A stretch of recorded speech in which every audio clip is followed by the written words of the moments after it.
buenos días. Vamos a continuar estudiando la carta de Judas y hoy es la última parte. Ya hemos estudiado de los versículos 1 hasta el 19, hoy estudiaremos del verso 20 hasta el 25.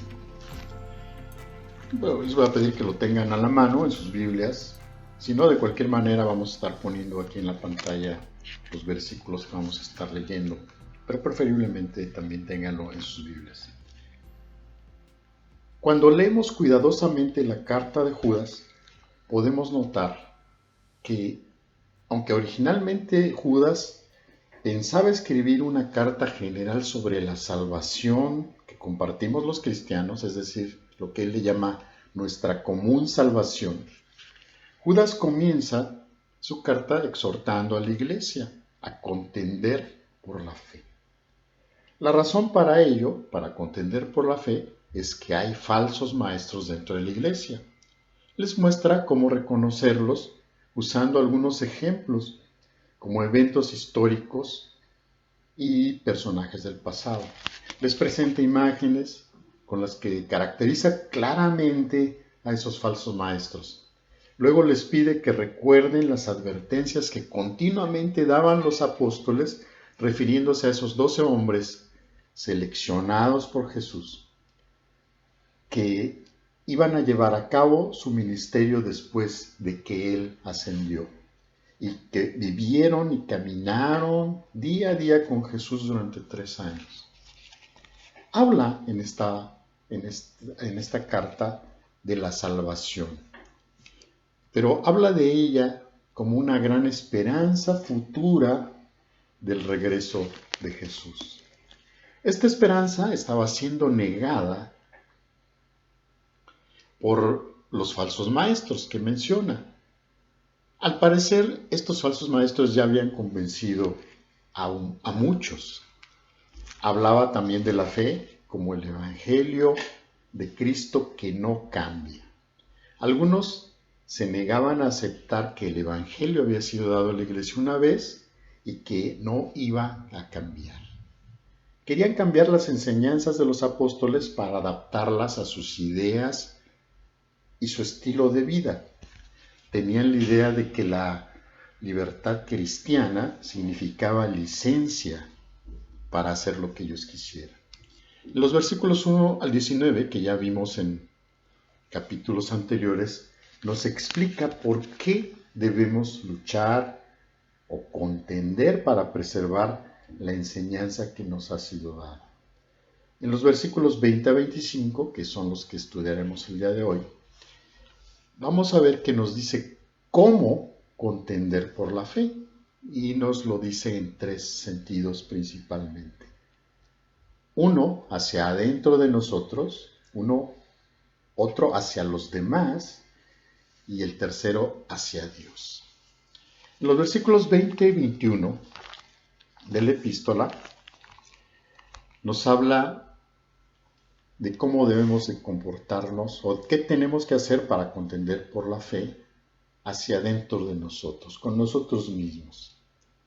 Dice que debemos cuidarnos, cuidando que estemos debidamente centrados en Dios y en su palabra. Habla de la fe como cuerpo de enseñanza, reconociendo que desde el principio ha habido un evangelio que es totalmente reconocible y entendible. Vean lo que dice Gálatas 1, del 9 al 11, a los cuales voy a dar lectura. Dice así: como antes hemos dicho, también ahora lo repito, si alguno os predica diferente evangelio del que habéis recibido, sea anatema.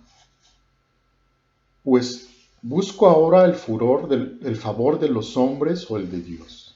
O trato de agradar a los hombres, pues si todavía agradara a los hombres, no sería siervo de Cristo. Mas os hago saber, hermanos, que el evangelio anunciado por mí no es según hombre. Hasta ahí esa lectura. En el Antiguo Testamento vemos que todo lo que pertenece al Dios Santo es, por tanto, santo. Y es siempre un castigo o robarlo o maltratarlo. Nos habla de oración. Dice que la oración debe ser en el Espíritu. Y es la segunda vez que se refiere al Espíritu, porque la primera vez que habla acerca del Espíritu dice que los falsos líderes o aquellos falsos maestros no tienen el Espíritu, refiriéndose al Espíritu de Dios. Orar en el Espíritu significa no desviarnos de nuestra fe y esperanza, porque no habla de otra cosa más que de eso en este pasaje. Nos dice que hay que mantenerse en el amor de Dios.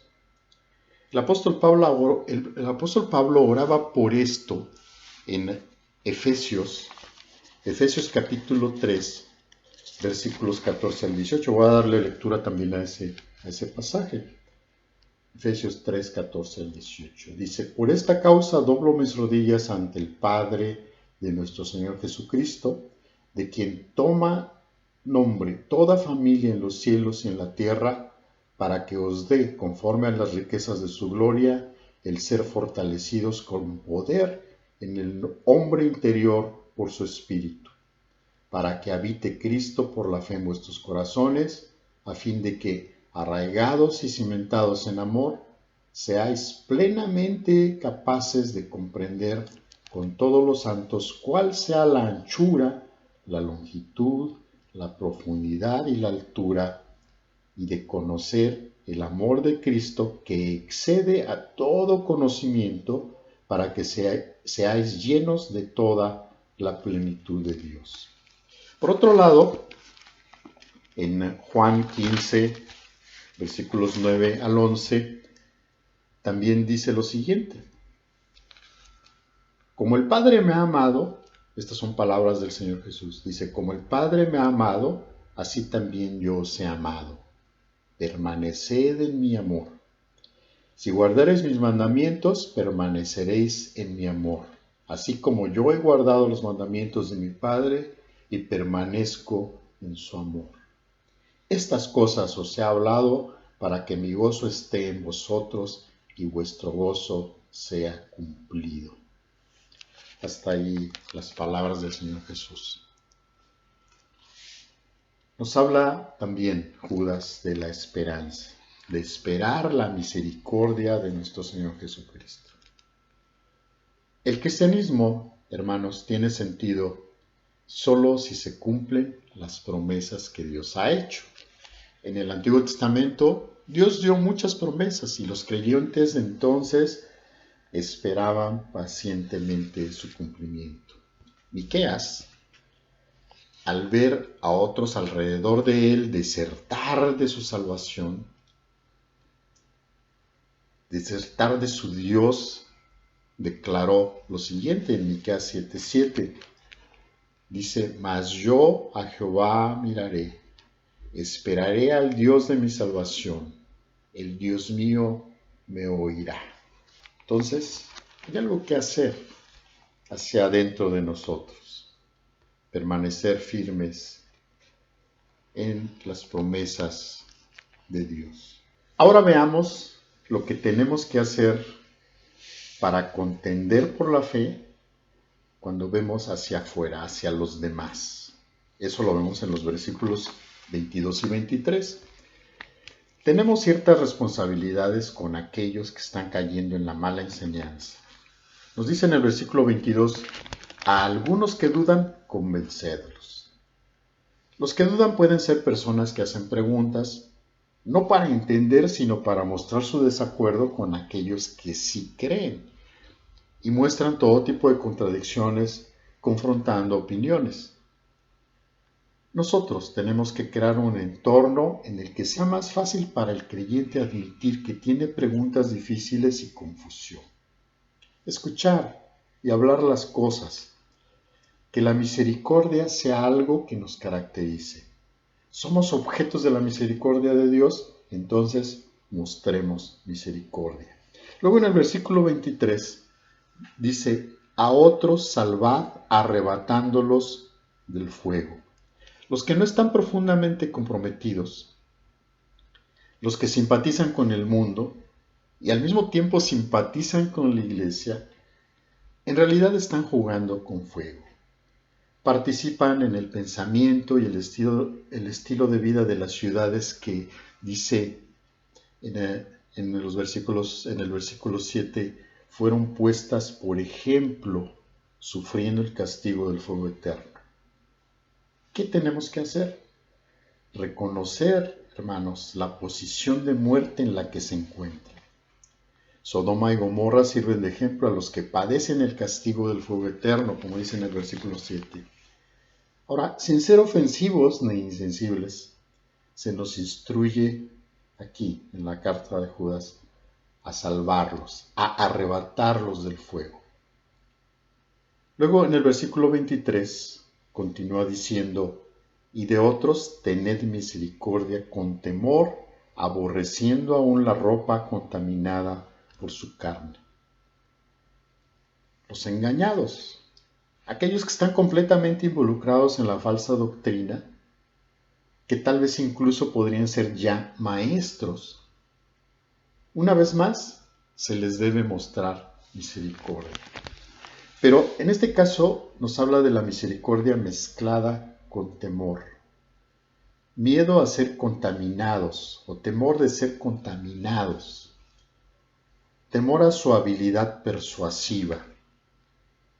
Hay buenas razones, hermanos, para temer e involucrarse. Aborrecer la ropa manchada por la carne corrompida, dice. Ese es un requisito para el arrepentimiento total. Esta expresión que nos dice aborreciendo aún la ropa contaminada con su carne, nos hace ver que no podemos bajar los estándares bíblicos con la esperanza de que por eso ellos van a regresar al buen camino. Los estándares de Dios a través de su escritura permanecen intactos. Luego vemos en los versículos 24 y 25 lo que tenemos que hacer o lo que tenemos que hacer para contender por la fe hacia Dios. Dice versículos 24 y 25, y aquel que es poderoso para guardaros sin caída y presentaros sin mancha delante de su gloria con gran alegría, al único y sabio Dios nuestro Salvador, sea gloria y majestad, imperio y potencia, ahora y por los siglos. Amén. Mantengamos, hermanos, los ojos fijos en el gran futuro que Dios nos ha prometido. ¿Qué es lo que estimula nuestra esperanza? Dios es poderoso. La expresión es poderoso que usa aquí nos habla de la importancia del magnífico poder de Dios. Tenemos que prevenir el peligro que enfrenta el cristiano común. Dios puede evitar que caigamos. Los israelitas murieron en el desierto, los ángeles perdieron posiciones de autoridad, las ciudades perversas fueron arrasadas. Nosotros nos mantenemos en su amor. Él evitará que caigamos. También nos dice que nos presentemos sin mancha delante de su gloria con alegría, dice, presentarnos. Es como llegar a una meta. Llegar a la meta es triunfar. El premio de Dios es el que nos lleva a su presencia gloriosa con gran alegría, dice. Pero nos dice que nos presentemos sin mancha. Recuerden que en el culto del tabernáculo del templo, en los sacrificios del Antiguo Testamento, todo lo que se presentara como sacrificio tenía que ser sin mancha, es decir, sin culpa. La muerte de Cristo hace esto posible, ya que somos personas moralmente indignas. Y luego termina con alabanza. Judas cierra con alabanza a Cristo. Hay una respuesta de alabanza y adoración que surge de todo lo demás que ha dicho y dice, al único y sabio Dios, nuestro Salvador, sea gloria y majestad, imperio y potencia, ahora y por todos los siglos. Amén.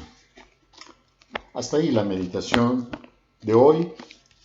Que Dios les bendiga y que sigan teniendo un excelente día.